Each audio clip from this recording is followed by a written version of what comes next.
do I feel good this afternoon? The week is almost over. The weekend's almost here, but you have decided to join us live, and we thank you for that. This is The Early Edge and our Week 11 NFL Props Extravaganza.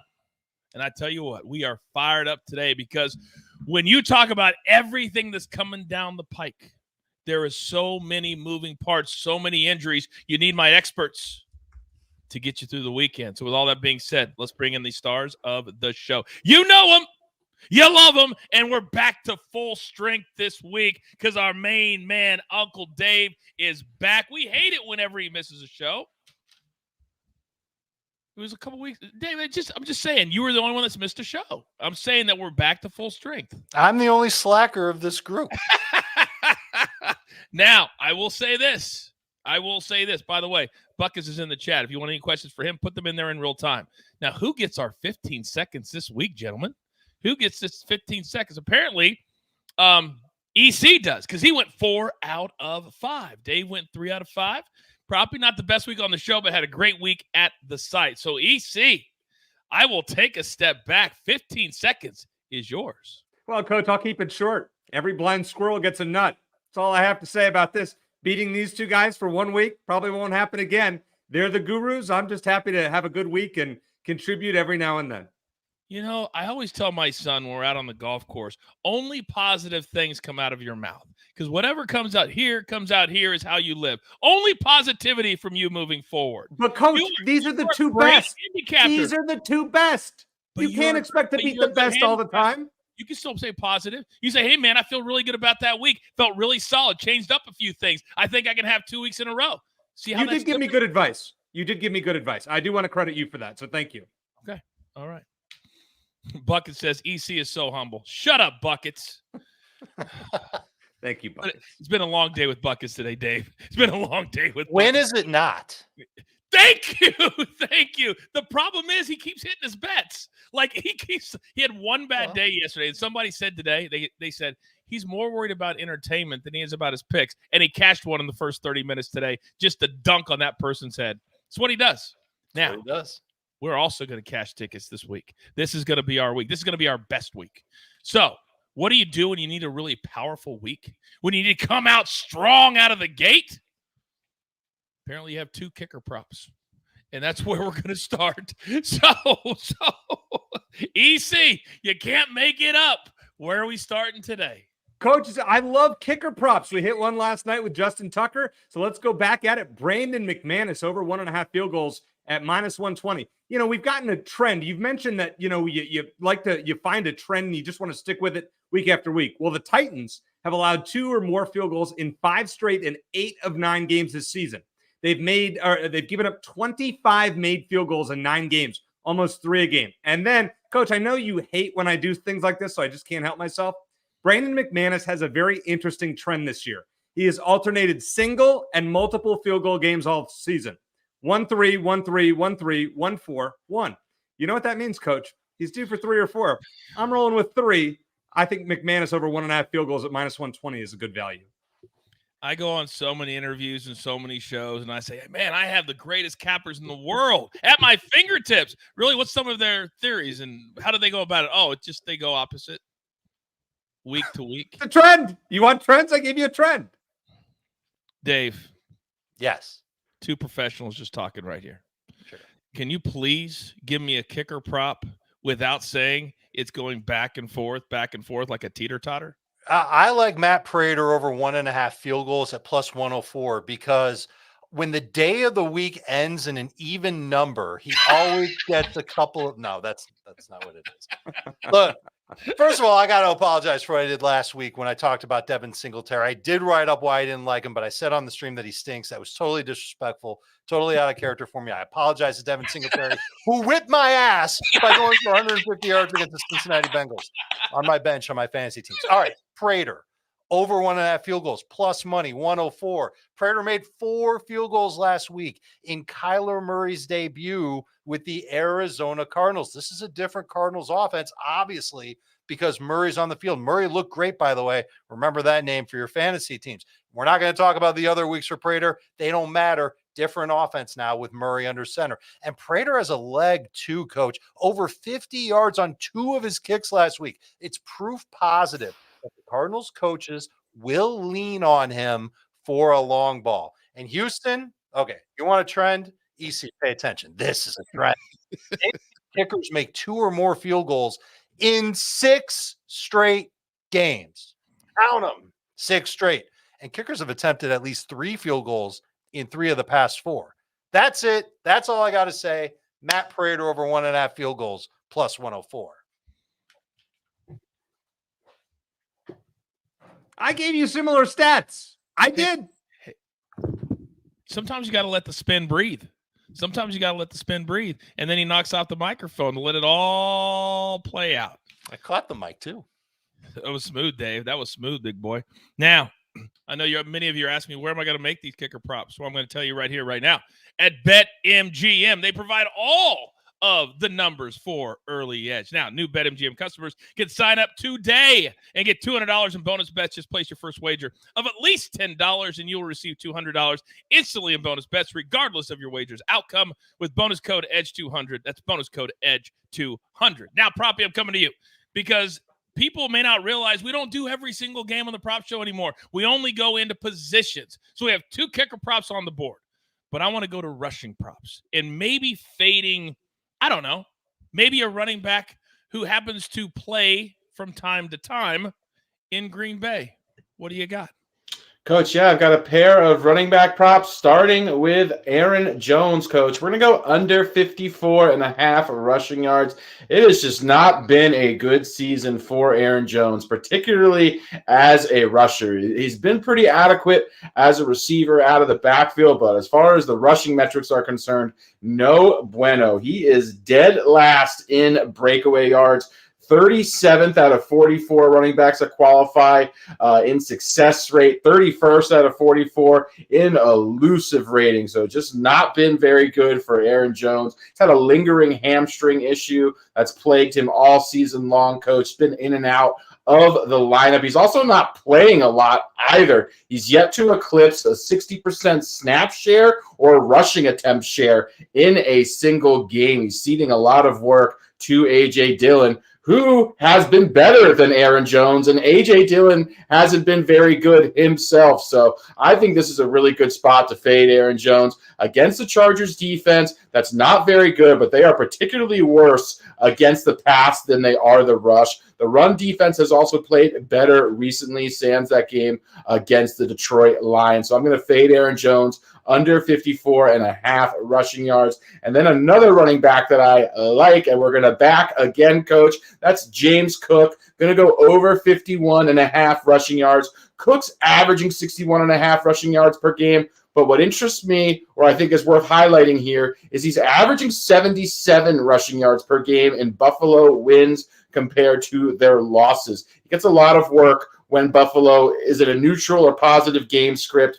They're 7-point favorites against this Jets team, so I do think we're going to see him get work. We know Ken Dorsey just got fired, the Bills' offensive coordinator. It's going to be Joe Brady calling plays for Buffalo. It's anticipated that he's going to be more conservative, lean into James Cook, who's been very effective. This guy is over 5 yards per carry since he's entered the league, over 5 yards per carry this season as well. Playing against a Jets defense that's a significant run funnel as well. Slightly as a byproduct, because they're so good as a defensive pass unit, number 1 in PFF's coverage grade, and it's just the path of least resistance. They're just worse against the rush. So you see teams go run heavy against them. When these teams hooked up early in the season, week 1, James Cook had a big day in that matchup. James Cook has also been phenomenal. Running back 4 in success rate. Very consistent. It's just the workload and the usage that's been inconsistent. So I think they're going to feature him heavily, Coach. I think he's going to easily eclipse 51 rushing yards on Sunday. Yeah, it's going to be interesting to see how the Bills move forward offensively.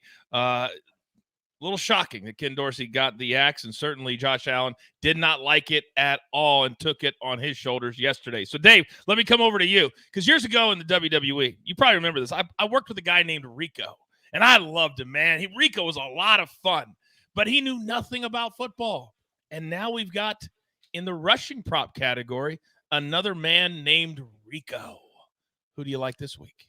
It's Rico Dowdle, and I don't know how much he knows about wrestling, but I know that he knows how to run the football. If you watch the Cowboys play last week, you would see what Dowdle's capable of doing, and that's why I'm going to take the over on his rushing yards. Over 26.5 rush yards. It's about half of what it is for James Cook and Aaron Jones at -123. Think about this. Tony Pollard, who's starting running back for the Cowboys, needed the first 20 minutes of the game to get over 20 yards. Rico Dowdle, his second carry went 21 yards. He might be the better running back in Dallas. And here's the thing, that second carry that Dowdle had, that was the 6th play of the game for the Dallas Cowboys offense. So you think about Rico Dowdle, oh, he's the backup in Dallas. No. He's the 1B in Dallas. And if Tony Pollard isn't careful, Rico Dowdle, wrestler or not, he's going to be the 1A. And even if he's the 1B, which he might be, how many B's can I say? Killer B's. I don't know. There could be garbage time against Carolina. Cowboys are putting up points like crazy. Dowdle would be the one to handle the garbage time. You don't think he can get 30 yards either as the 1B running back for the Dallas Cowboys or the garbage time guy or both? This is my favorite prop of the week, Coach. Rico Dowdle over 26.5 rushing yards, -123. So you're saying he's the Sia Najad of the rush game. I call Sia 1B. He's my backup. Yeah, so sorry, I probably didn't make that very clear. It's all good. That's what it is. Thank you. Favorite prop of the week. For those of you who are new to our little brand, perk up your ears when you hear that from Uncle Dave. I'm just saying. Now, you guys know my guys are very, very expensive. I got to pay those pesky little bills. Here's a word from one of our incredible partners.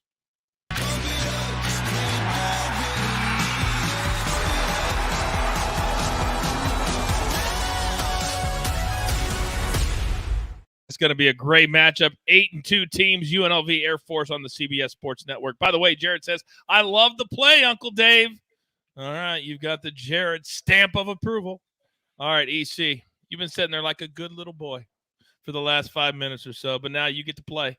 You get to get back into the sandbox. And this week, the Miami Dolphins are playing at home. They're coming off a loss in Germany that was very un-Dolphin-like. But this week, with the Raiders coming to town, it should be a spike week for the whole team. Who do you like? Well, you would think so, Coach, but I've been on Jalen Waddle. Had a few of his props earlier in the year. Didn't go as well for me as I had hoped, but we're going back to the well this week, over 63.5 receiving yards at -110. So the Raiders play zone about 80% of the time. Since week 5 against the zone, Jalen Waddle has a 23% target share and more than a 33% air yard share, which is pretty impressive. Now, the Raiders have only given up one 100-yard receiver this year, Amon-Ra St. Brown, but 9 receivers are over this number against them. Jalen Waddle has only done this once since week 2, but I think this is his week against the Raiders, who won't let Tyreek Hill blow them over the top. I think a little bit shorter passes. You're going to see volume from Jalen Waddle, and to get, I'm saying 75 or so yards in that ballpark, so I'd play it up to that number. I know it's a little bit higher than usual, but I'd play that over 63.5. And then let's go to Green Bay and go with the rookie, Jaden Reed from Michigan State, over 35.5 receiving yards at -110. He's over this in 6 of his 9 games, including having 80-plus yards in 2 of his last 3. He ranks 12th in the NFL in deep targets among all wide receivers. Not too bad. He plays 80% in the slot, and the Chargers give up about the 9th most receiving yards to slot receivers in the last 6 weeks. The Chargers have also allowed 18 receivers to cross this mark this year. I think Jaden Reed will be number 19. Maybe you want to throw in Dobbs or Christian Watson as number 20, because they're averaging about 2 a week that go over this against them. The only thing that has scared me, EC, about Packers prop bets this year is like there's no rhyme or reason to who's getting the ball, who's healthy, who's playing, who's not playing. Do you worry about that at all? I think a little bit. I was texting with Proppy about this yesterday, actually, when I let him know that Jaden Reed playing. He says, well, they have Romeo Dobbs. They have, they could throw it to Aaron Jones out of the backfield, Christian Watson. I just think Love and Reed have a nice connection. He's going deep to him. We could hit this on one pass, Coach. So I'm feeling like, hey, 2 catches, 40 yards. That seems accurate for Reed at the worst case. All right. I like that Proppy's become kind of the Stephen A. Smith of the Early Edge Prop Show. Everything has to be cleared through him, and then we're all good. As long as make sure. Coach, I was clearing because I didn't want to bug Uncle Dave. I was clearing Proppy yesterday with fantasy questions. I'm like, Uncle Dave doesn't want to hear from me on a Thursday, so I'm texting Proppy, please help, and he did. So thank you, Proppy. We all know that Dave has you blocked anyway. It would have been pointless for you to try and do that. So Not true. Is what it is. Dave, I'm coming right back to you because I love saying this guy's name, and he has over the last couple of years really cashed a lot of tickets for us. Who am I talking about? You're talking about former Miami Hurricane and current Cleveland Brown, David Njoku. Fun name to say, fun guy to tail because the guy gets catches in this case, over 3.5 of them at -101. I was going to say fantasy points because that's the world that I'm usually in, but not on this show. No way. No. All right. Over in 4 straight games. He's had 4 more catches. That's what that means. And he's been over 3.5 receptions in all but 2 games this year, including week 4 against the Ravens when he had 6 catches from a quarterback named Dorian Thompson-Robinson. That's the quarterback for the Cleveland Browns the rest of the way. Njoku has an 18.5% target share this season, but in his past 4 games, that number has ballooned to 25.6. Think about that. 1/4 of every pass attempt by the Cleveland Browns has gone to David Njoku. And all we need is 4 catches.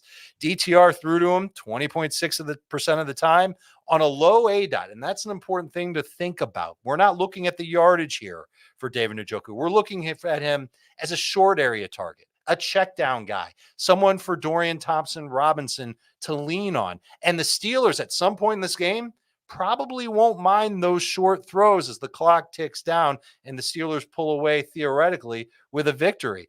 Yes, this prop can win by halftime, but more importantly, it's going to win at some point. Njoku is going to get at least 4 grabs against the Steelers, over 3.5 receptions, -101. I love to read these things. Mike M says, I just got this play at +110. Thank you, Uncle Dave. In real time. We tell you all the time, you got to watch this show live. By Sunday, this thing either will be 6 yards away or it'll be -160. Either way, Uncle Dave moves lines.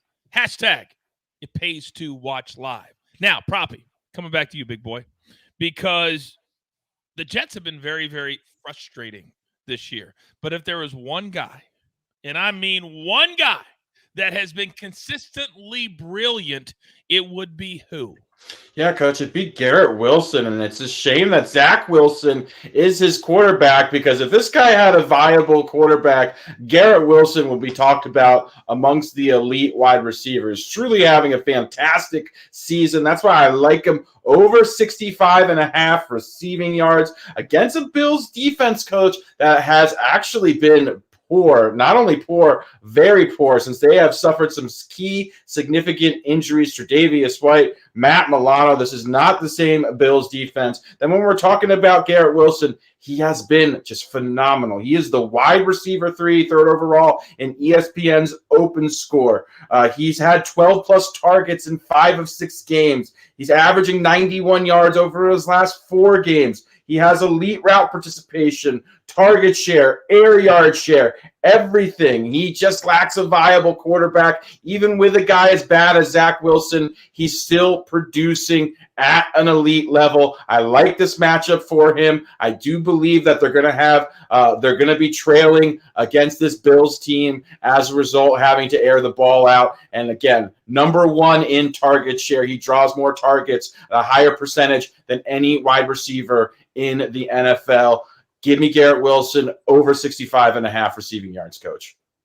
Awesome. And would you perhaps, I don't know, also like a wide receiver from the West Coast, perhaps? I don't like him, Coach. I love him. We're talking about Brandon Ayuk, going over here with him, over 67.5 receiving yards. This actually might be my favorite prop so far this week. Certainly one of them. Again, what I love about this one is this is where the matchup meets the road. So we've got Brandon Ayuk, who is having a spectacular season.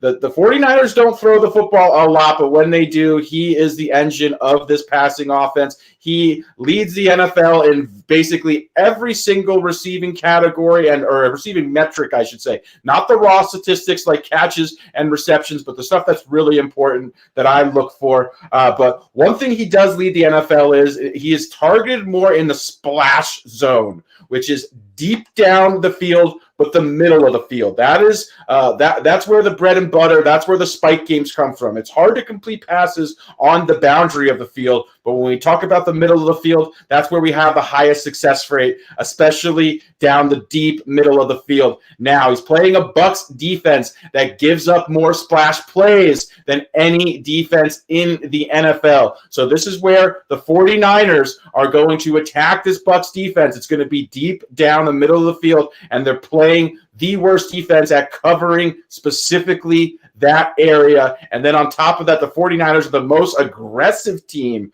that attack that portion of the field. So I love this spot for Brandon Ayuk. If the Bucs can push the 49ers in this matchup, he has just ridiculous upside. I'm talking, wouldn't surprise me if he goes for a $150, 200 yards. Obviously, that requires a willing dance partner and the Bucs to score a lot. I don't think that necessarily has a high probability, but I do think while this game is close, while we have a neutral game script or game environment, Brandon Ayuk is going to receive a ton of targets, and he is going to have some huge, huge plays and opportunities in this game, or should I say opportunities, Coach. That's why I love him. I like his longest reception, and I love his receiving yards. He could get this on 1 or 2 catches. I hate to do this, but I just got a text. And I want you to guess, Proppy, who the text is from. It says, and I quote, "Coach, matchup meets the road. Isn't the saying rubber meets the road? Just asking for a friend." Who do you think just sent that to me? Sia. Your running mate. Buckets literally knew the saying that you messed up, and he texted it to me. I don't even know. I did purposely mess it up for the record. Just Whether or not it worked, I did try. That was intentional. That might be a new T-shirt whenever we get it up and running. Matchup meets the road. I like it. It's like party at the pay window. Coach, yes, EC. I have to say something. All I can think about is parlay right now. Proppy has a pick that he loves so much. Uncle Dave has a pick he loves so much. You know what's going through my head? Rico Daddle, Brandon Ayuk parlay. How brilliant does that sound? What's going through my head? The block button and to take you out of the show, which my finger is on right now. Come on. That sounds great, doesn't it? No, not at all.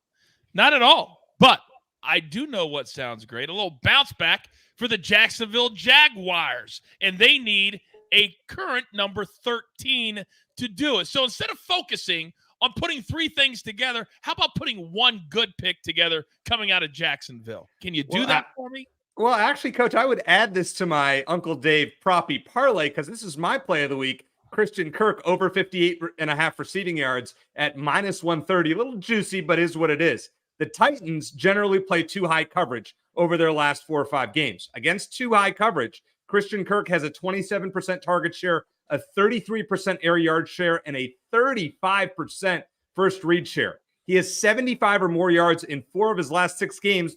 And the Titans, by the way, have yielded the league's 5th most catches and 9th most receiving yards to wide receivers. Just feeling this is another good, consistent game for Christian Kirk. Not sure it's a spike game like Proppy said with Ayuk, but I could definitely see this one going up to 75 or more. So I'm playing Kirk over 58.5 confidently. So Matthew has a question for you on this 58.5 was the number? Yep. Matthew wants to know, do we take it up to 150 or 200 when we ladder it?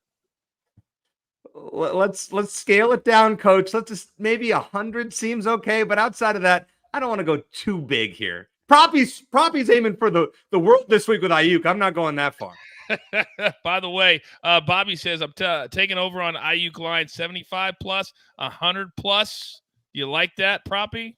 Yeah, I do. And just to clarify, when I say that there's a potential for a spike week, that's not me like projecting that it's going to happen. It requires the other team to push the other team into a specific game environment. The probability of that being somewhere, 10 to 25 or 30%. So while the potential is there, I'm not suggesting it's going to happen. That being said, I love Brandon Ayuk, and I would play his alt lines in addition because I do think when we're looking at his potential range of outcomes, there are some where he goes absolutely nuclear.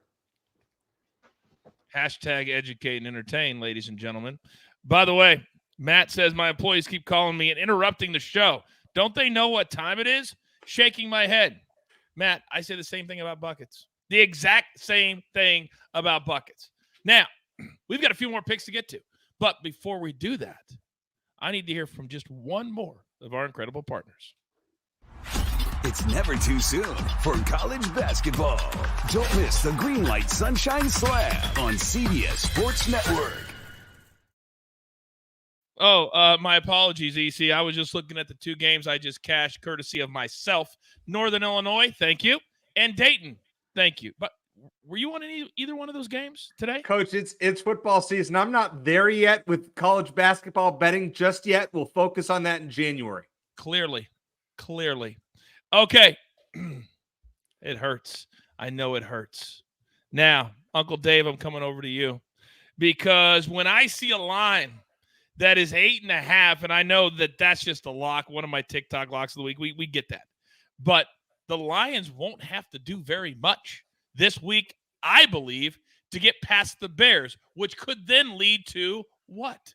It could lead to Jared Goff not having to throw a lot of passes. So I'm taking the under on Jared Goff, 34.5 pass attempts at -121. And this is a curious number. He's averaging about 36 attempts per game. Chicago's allowing 36, 37 pass attempts per game. So why so high?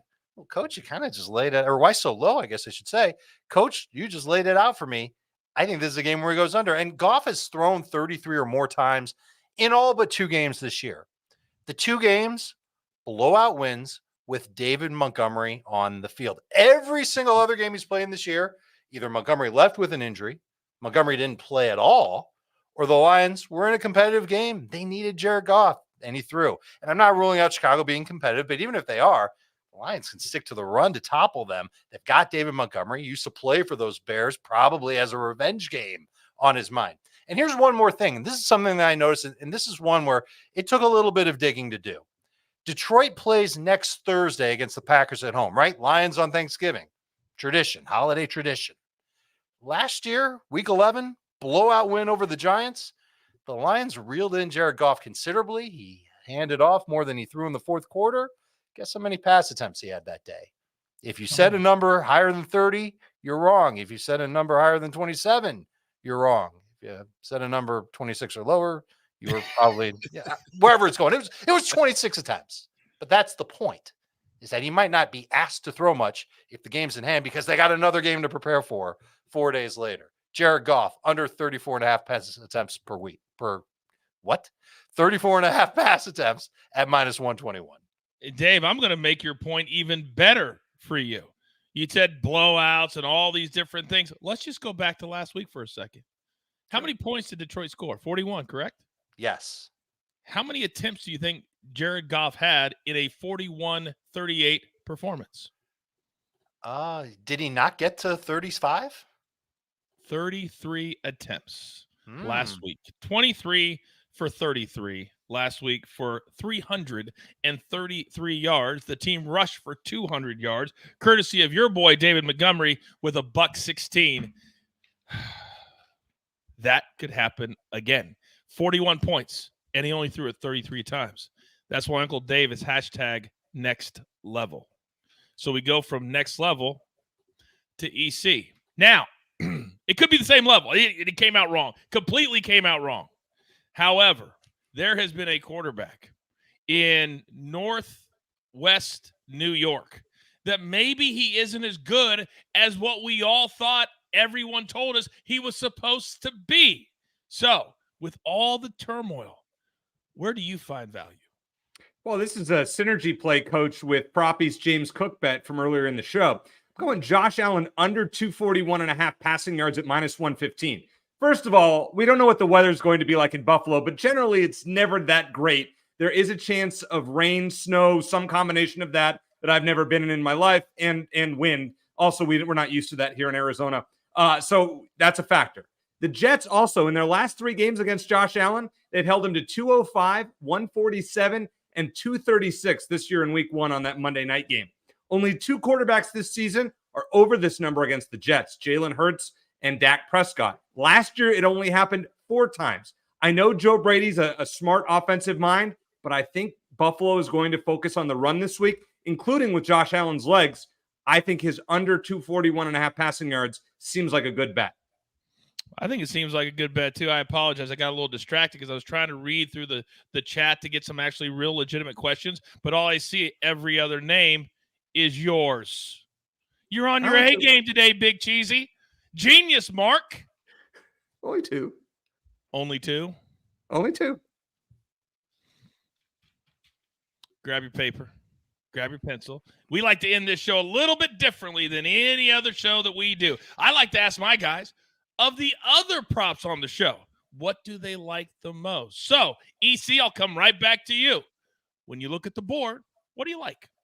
I absolutely love Proppies under 54.5 for Aaron Jones. It was going to be one of my plays until I saw that he had it on the site first. So that's a great pick. I just don't know what to expect from Green Bay's rushing attack. A.J. Dillon's still getting more run than you would hope as a Packers fan, as I would.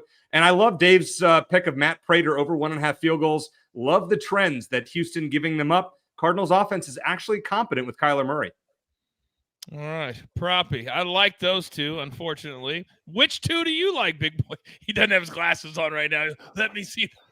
I'm going to go with EC's Brandon McManus. I love the teeter top theory. I thought that. No, I'm just kidding. I'm going to go with Josh Allen's under passing yards. I told EC yesterday I thought that was a really, really sharp look against the Jets. The Jets, number one in PFF's coverage grade. Their secondary, long for the last couple of years, has had the reputation, but they're playing as well as that reputation is. So I think that's a great look. He struggles against the Jets quite a bit. And then as far as Daves are concerned, I like the Rico Dowdle look. I expect Dallas to win this game handily against Carolina. They're bottom three in literally every single defensive rushing metric, and Dowdle's been an explosive option who deserves more touches.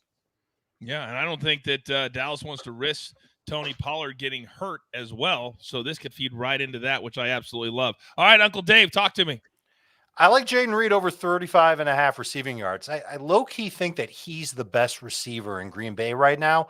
And we didn't really talk much about Jordan Love, but I think Jordan Love played pretty well last week. So that's going to be a prop that I'll put a little sprinkle on myself. And then proppies, Garrett Wilson over 65.5 receiving yards. Really stands out to me. That Bills defense just really isn't that good, and the volume is so much in Garrett Wilson's favor. We talked a lot about how he doesn't have a good quarterback, but the quarterback that he's got is making it work with him. So that's one that I would take as well. Real quick before we get out of here, the breaking news that came down about 2 hours ago, and I didn't want to do it at the start of the show because it kind of would have clogged up the flow. But we found out, according to Adam Schefter, several other people, that Joe Burrow will be out for the season now with a torn ligament in his throwing wrist. Devastating for the Cincinnati Bengals. But from a betting perspective, it changes everything. So I'd love to get all of your thoughts, because not only is it about the AFC North, it's about the playoffs, it's about player props. Everything's affected when you have a top-flight quarterback and you take him out of action. EC, when you heard this, what were your thoughts? Well, my thoughts were, the other week, Coach, you asked, what's your favorite AFC bet? We were doing it with either the Monday or Thursday night show, and I said, I love the Bengals in the AFC. I don't love the Bengals in the AFC very much anymore, I'll say that. Listen, I don't think Jake Browning is going to be an utter disaster. He did show, I guess, a little bit last night, but Jamar Chase's fantasy value gone down the toilet. We're staying away from Bengals props right now, unless maybe some Joe Mixon in the rushing game. Yeah, that's a great point, Uncle Dave, that EC just brought up, is that in fantasy, we're getting to the part of the year where you got to have your studs show up. This is devastating news, no?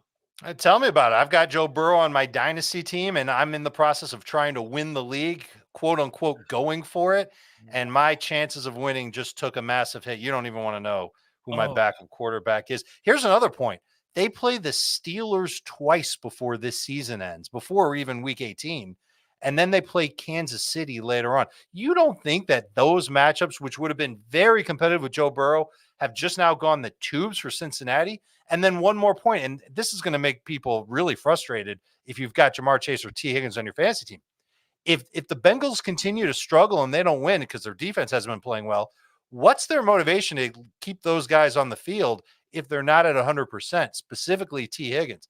The trade chart has been updated at CBS Sports Fantasy. The values for everybody on Cincinnati right down I encourage you guys to watch fantasy football today. If you're heavy into fantasy, they will break all this down. They'll try to help you with trades and trying to get a new guy, but that's the show you want to watch. I promise you, that's the show you want to watch. Proppy, your thoughts here on this one?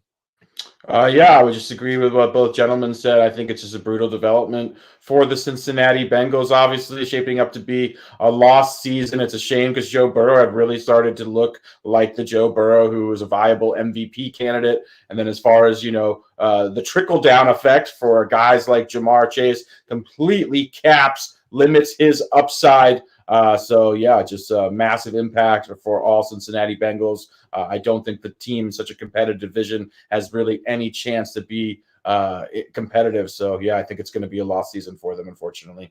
And they can't really go out and get anybody. They just paid him max value. Like he's at, $240 million, pretty much guaranteed. They're stuck.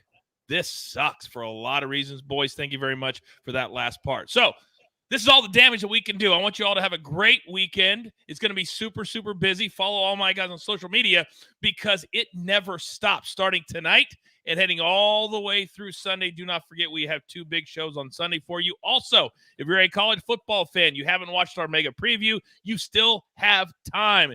I promise you, you want to watch it before the games tomorrow. It's live in your feed right now. So with all that being said, there's only one thing left to do. And I believe you all know what that is.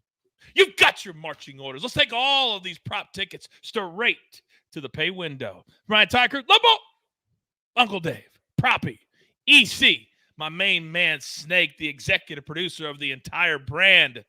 I am simply the coach, trying to keep this train on said track. We grind for you every time so we can win with you is what we're all about right here at the Early Edge. Good luck.